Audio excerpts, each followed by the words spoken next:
start. Okay. Awesome. Well, welcome, welcome, welcome. It is great to be together for this service of Havdalah to say goodbye to Shabbat and to reflect on the week gone by and think about the week ahead. Zoom allows us to be together, but there are limitations. So we just ask that you mute yourselves. And at the end, we'll have another chance to unmute and check in and say hello and connect. So this week's Torah portion, which is a more, are you guys able to hear me okay, by the way? Yes. Because okay. This week's Torah portion, a more, instructs us in the observation of sacred occasions. And part of it reads, "These are the sacred occasions which you shall celebrate, each at its appointed time." Our ability to celebrate sacred occasions over this past year has been severely limited, however. And even at times when we've most needed to be in community, we've been apart, sharing joys and sorrows and cherished traditions just virtually. We have found ways, and perhaps there is something to be said for motivating our ingenuity and our creativity and determination in order to maintain the traditions we hold dear.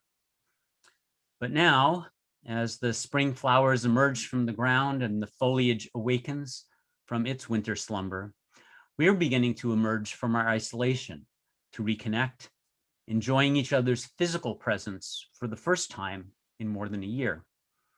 With new appreciation and immense gratitude, we embrace the promise of a world together again. And we're going to read together.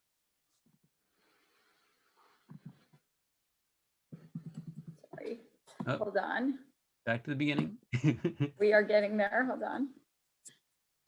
Hold on 1 second as we get to the right PowerPoint slide.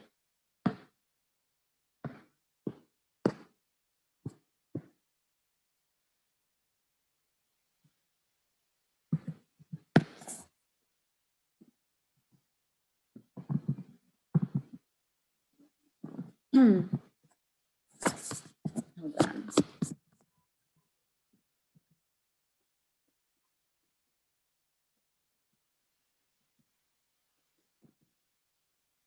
There you go. And we'll read, now summer's prospect, the world ripening and growing softer, the promise of harvest fulfilled, the warming sun lies before us. Now the vision of Torah, the world at peace and growing gentler, the promise of goodness fulfilled, the loving heart lies open to the mind. At this moment, we engage in two rituals which mark sacred time, Sfirat HaOmer and Havdalah. The first is Sfirat HaOmer, the counting of the Omer. On the Jewish calendar, we count the days between Passover and Shavuot. We count the days from our exodus from Egypt to our standing at Sinai. Today is the 28th day of the Omer. Psalms teaches us to value the counting of our days. It says, teach us to number our days so that we may acquire a heart of learning, of wisdom. We are meant to make every day count. This becomes especially meaningful as we confront illness, and we are moved to celebrate the simple moments of life. And this becomes especially meaningful also as COVID diminishes in intensity, and we are able to celebrate the simple moments of connection and the friendships that fill our lives with joy. In following the footsteps of our ancestors who marked this season of promise, we engage in the ancient ritual of counting the Omer.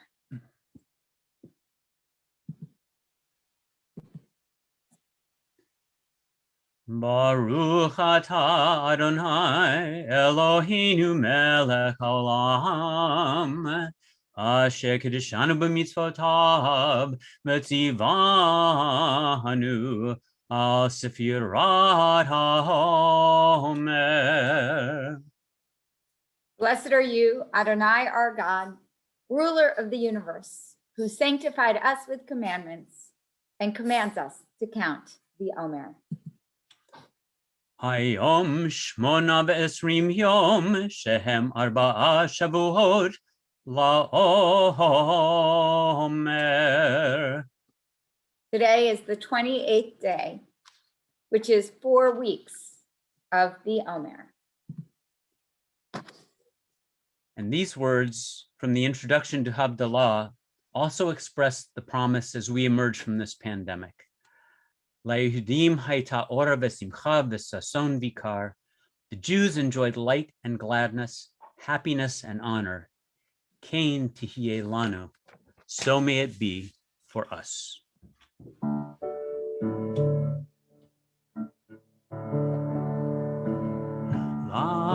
LaYehudim hayta ora v'simcha v'sason vikar.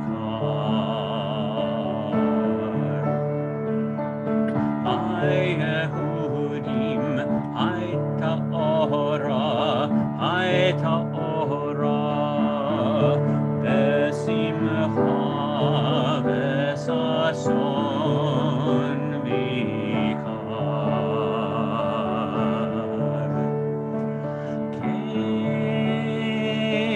Kain tihye lanu, tihye lanu, tihye lanu.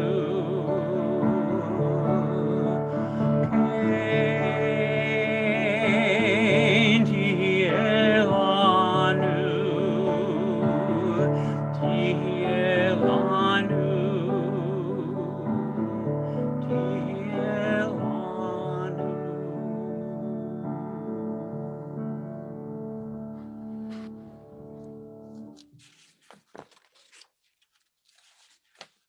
Havdalah is about distinctions.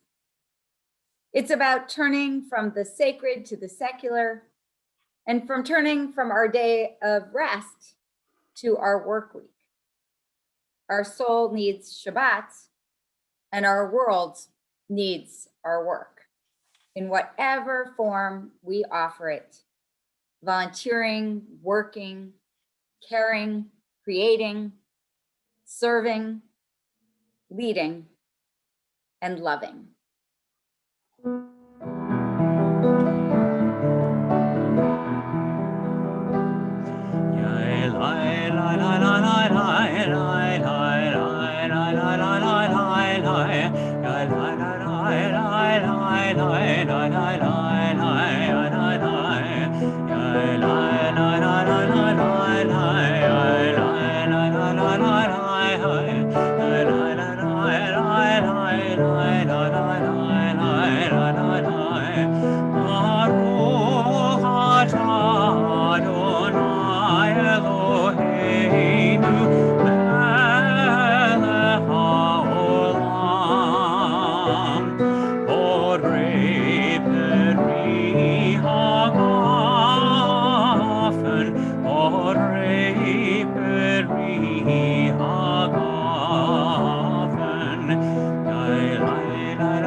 Just as this week's Torah portion lays out the sacred calendar of celebration, Ecclesiastes 3 lays out the times for our lives and of our lives.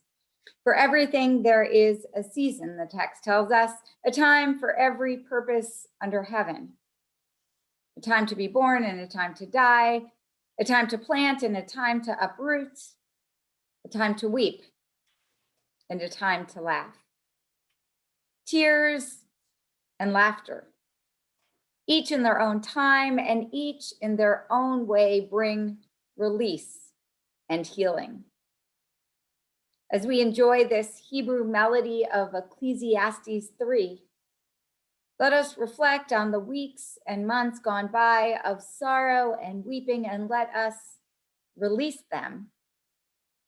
And let us reflect on the moments of celebration and laughing, and let us cherish them.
A time for birth and a time for death, a time to plant and a time to uproot the planted, a time to kill, a time to heal, a time to tear and a time to build.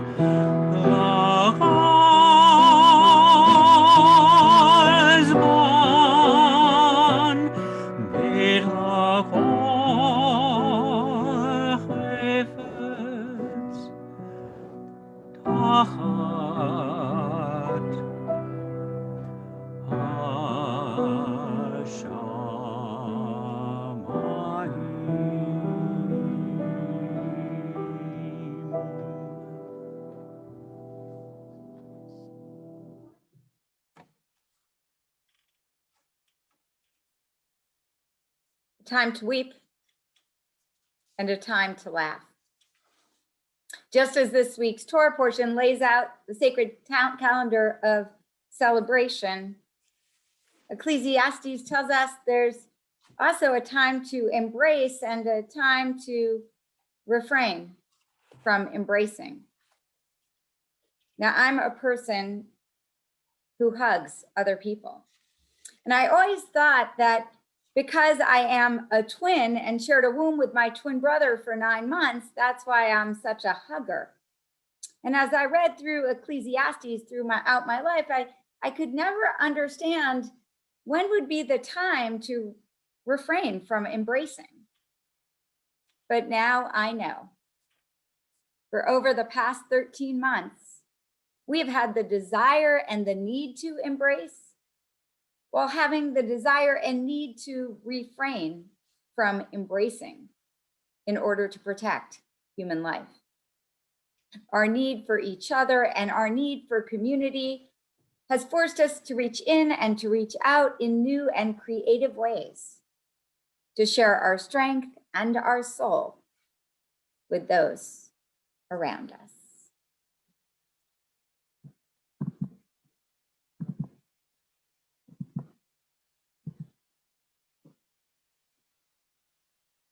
Inspire us, O God, to share our light with others, and allow us to receive the blessing of light from those who touch our lives. For we need one another. We need one another when we mourn and would be comforted. And we need one another when we celebrate and look for someone to witness our joy. We need one another when we are in trouble and crave help. And we need one another when we are in the deep waters of depression and a strong hand might pull us out. We need one another when we would accomplish some great purpose and cannot do it alone. And we need one another when we come to die and would have gentle hands prepare us for the journey. We need one another in our defeats when, with encouragement, we might strive again. And we need one another in the hour of success when we look for someone to share our bliss. God of compassion, through your light implanted in every soul, may we be a beacon to one another.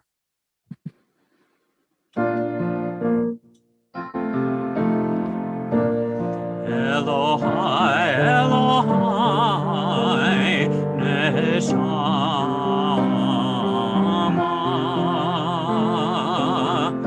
Senata Tabi Tehorahi.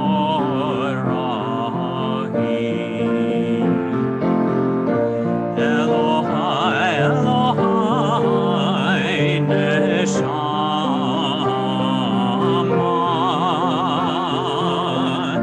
Senata Tabi Tehorahi.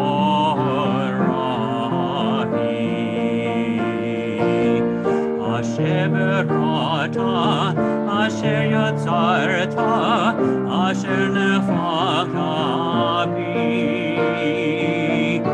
Beata meshamra, meshamra bekirbi.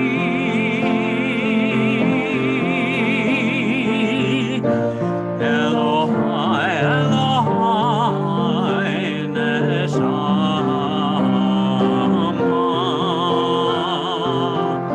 nenata tabi tehorahi.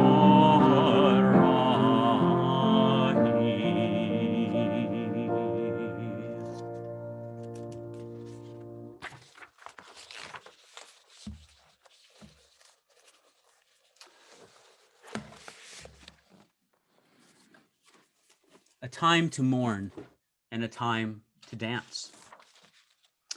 One of the important literary works of the mid-20th century was John Hersey's book, Hiroshima. The atomic bombs dropped on Hiroshima and Nagasaki in August of 1945 killed between 120,000 and 225,000 people. Those are incomprehensible numbers, and more importantly, they do not truly honor the dead. Judaism teaches that one who destroys a single life, it is as if they destroyed an entire world.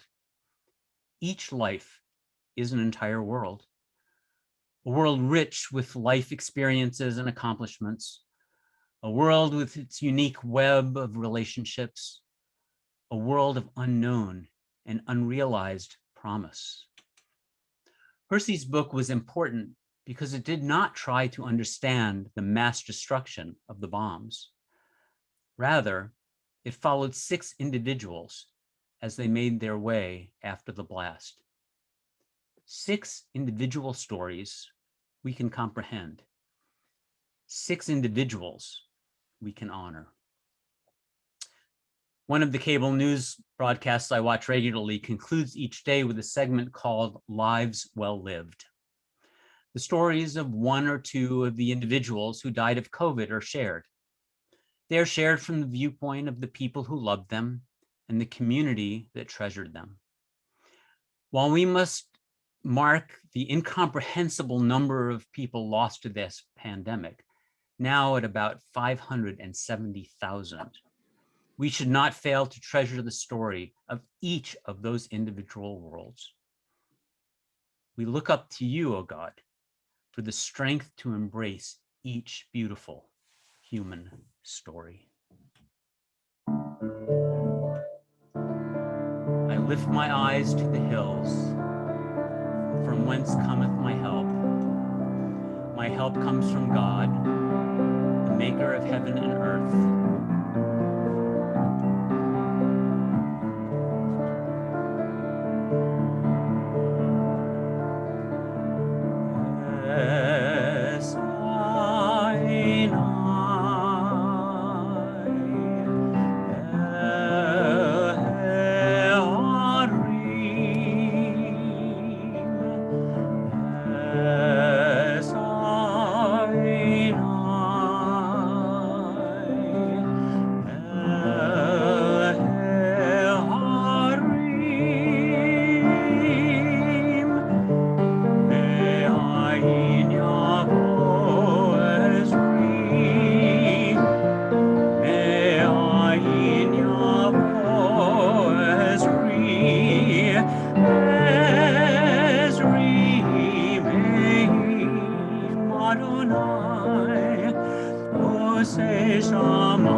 My last 3 years in Seattle before leaving to study at Hebrew Union College and ultimately spend 18 years in Charlotte, I was a member of the Orca Swim Club, part of Seattle's network of LGBT sports teams. A feature of all LBGT swim meets is an event called the Pink Flamingo Relay, which I would describe as a thematic costumed event. There is much creativity and much silliness, and indeed does include a few swimmers actually getting in the water. And yes, there are plastic pink flamingos. Now, while the introvert in me was not inclined to participate myself in the competition, I did appreciate it as part of the LGBT aquatics culture. Now, each year, LGBT teams from all over gathered for a 2-day swim meet called IGLA, the International Gay and Lesbian Aquatics Championships. Our team hosted my first IGLA meet at the Goodwill Games pool, which is just south of Seattle. The pink flamingo at that meet was, not surprisingly, particularly stunning and creative and, of course, fabulous. But this time, I saw the event in a totally new light. For you see, an hour or so before the relay, we held a memorial service for all of the swimmers on each team who had died of AIDS. It was a sad and somber ceremony. One team alone had lost 12 members. So the Pink Flamingo Relay held soon after wasn't just a lot of silliness, but a necessary moment of joy. For only being able to gather in celebration against that background of sadness would we all have the strength and courage to continue on the journey ahead. So just as our ancestors who celebrated on the shores of the sea after being freed from 400 years of slavery and oppression, we take time to celebrate life against the background of this pandemic.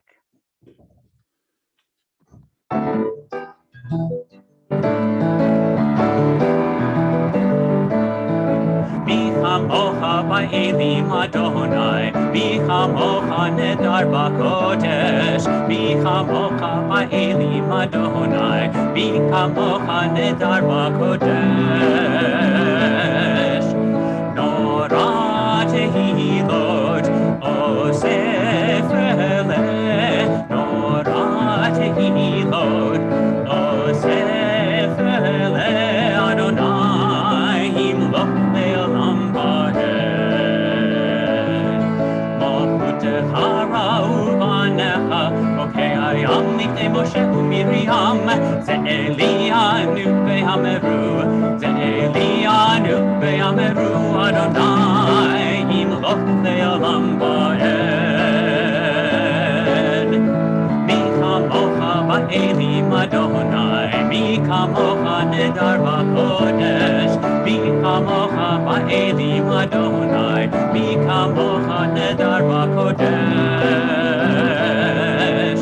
Nora tehilot, Osef Eleh, Nora tehilot, Osef Eleh Adonai, Yimloch Le'olam Va'ed.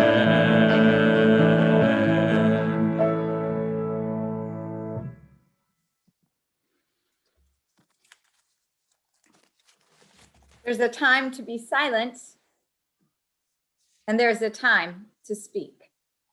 The wisdom literature of Ecclesiastes tells us there is a time to speak. You see, the healing of our world cannot happen without words. In speaking truth to power, in proclaiming words that move us forward on the steps to right historic wrongs, in restorative measures that heal the harm, and in continually calling out the ways in which our system needs to change in order to become just. As we welcome the week ahead, we think about the week behind. The Chauvin verdicts on Tuesday, a rare conviction of a police officer who murdered a man. Such bad officers mar the work of the multitude and the vast majority of officers who are upright and self-sacrificing police. Such evil officers traumatize generations of our siblings who have Black and brown skin. And we think about Earth Day on Thursday. Our environment desperately needs healing. While some are focused on the inheritance we are leaving our own families, we need to speak about the inheritance or the harm we are collectively leaving the family of the world. This past week, local citizens and global leaders came together to reflect on our responsibilities to our global family and our global future. I can't breathe, our Black siblings are saying as a result of racism. I can't breathe, our neighbors are saying, facing the health consequences of environmental harm. In the face of suffering, we can use our words to heal others, to heal our world. The 6th century Chinese philosopher Lo Tzu taught about the power of words. He said, watch your thoughts because they become your words. Watch your words because they become your actions. Watch your actions, they become your habits. Watch your habits, they become your character. Watch your character, it becomes your destiny. Words can harm and hurt, and words can heal and transform our world. There's a time to speak and there's a time to be silent. Now is the time to give our Sabbath prayers weekday words and wings and actions so that they can fly and create healing and a holier and healthier destiny for all.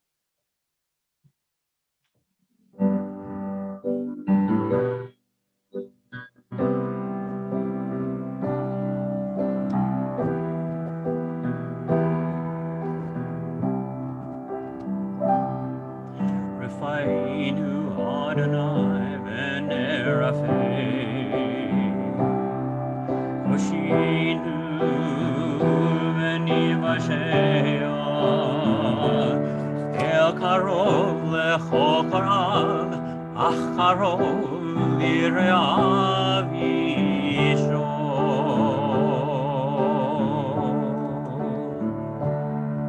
We pray for healing of the body. We pray for healing of the soul, for strength of flesh and mind and spirit. We pray to once again be whole.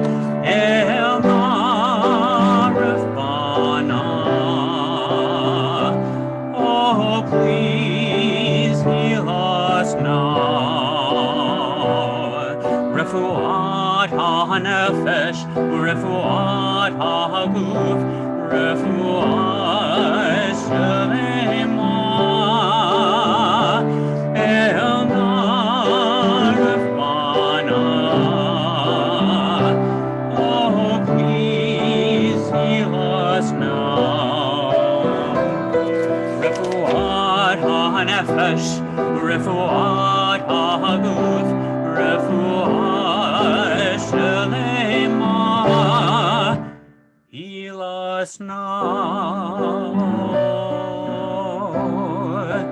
Heal us now.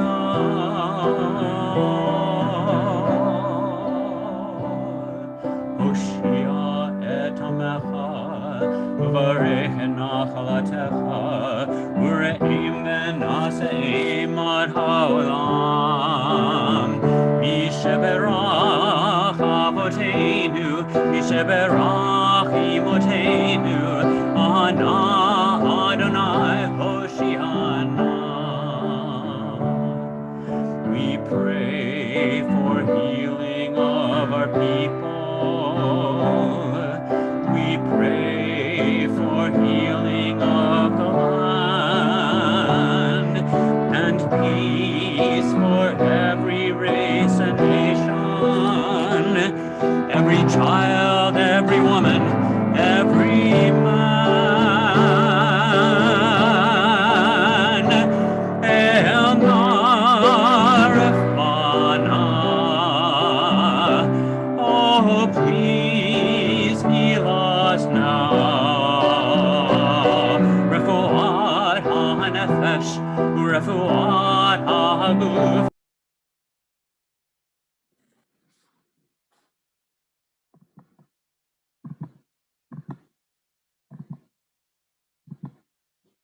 Cantor Bernard, you're muted. I don't know what happened. We can't hear you.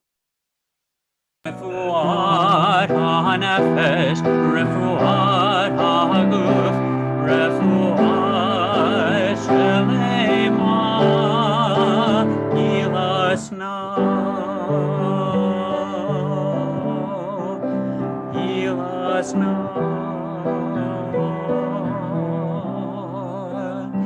Heal us now.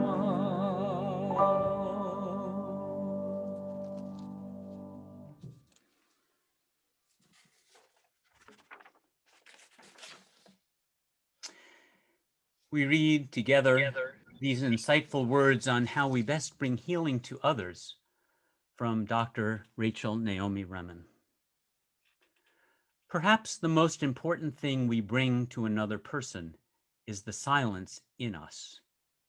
Not the sort of silence that is filled with unspoken criticism or hard withdrawal.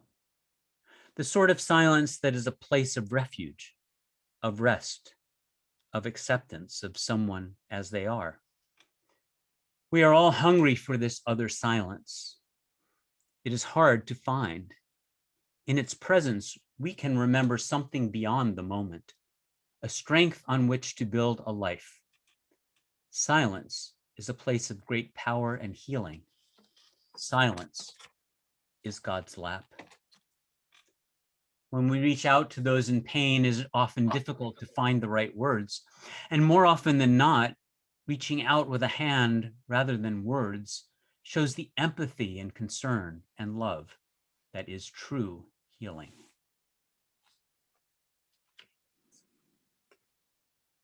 We now think about those we know, those in our families, those in our circle of friends, those in our community who are in need of healing. And so we invite you to write their names in the chat so we can lift our words of prayer, extend our hearts and our souls and our words to pray for their healing of body and their healing of soul.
Hashkivenu, ask God to watch over us and give us a shelter of peace.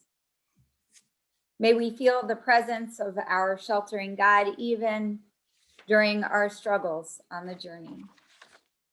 Reading together, we ask for that blessing as we go forth.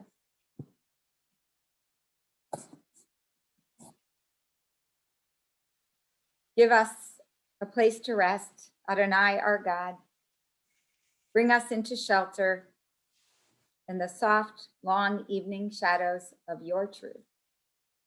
For with you are true protection and safety, and in your presence are acceptance and gentle love. Watch over us as we go forth, prepare for us as we return. Spread over us your shelter of peace over all we love, over our Jerusalem and yours.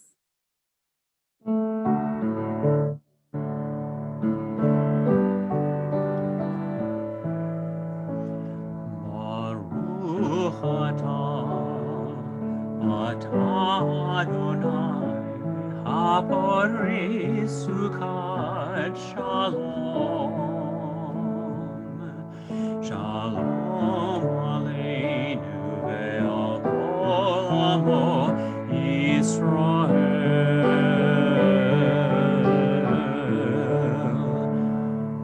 Baruch atah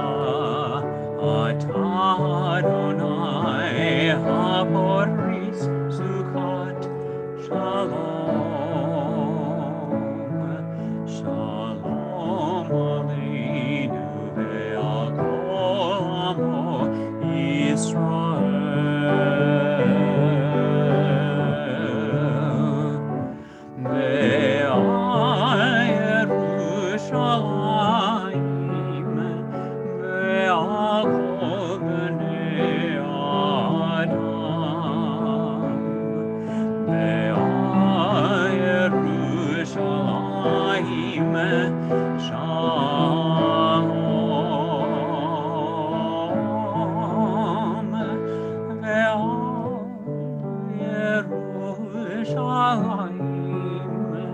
ועל כל בני אדם. ועל ירושלים ברוך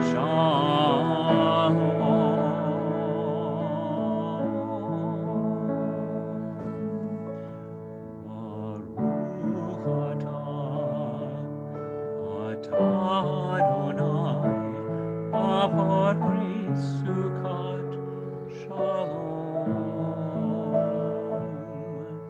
Shalom Aleinu ve'al kol amo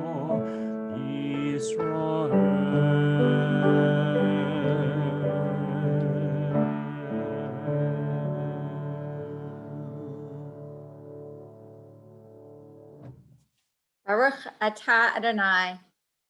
Hapares Sukkot Shalom. Blessed are you, O God, who spreads a shelter of shalom, a shelter of peace, a shelter of healing, a shelter of wholeness over everyone on this call and over all those we mentioned in the chat who are in need of healing, of all those we've mentioned in our hearts who are in need of healing, and of all those in our world who are in pain, who are struggling.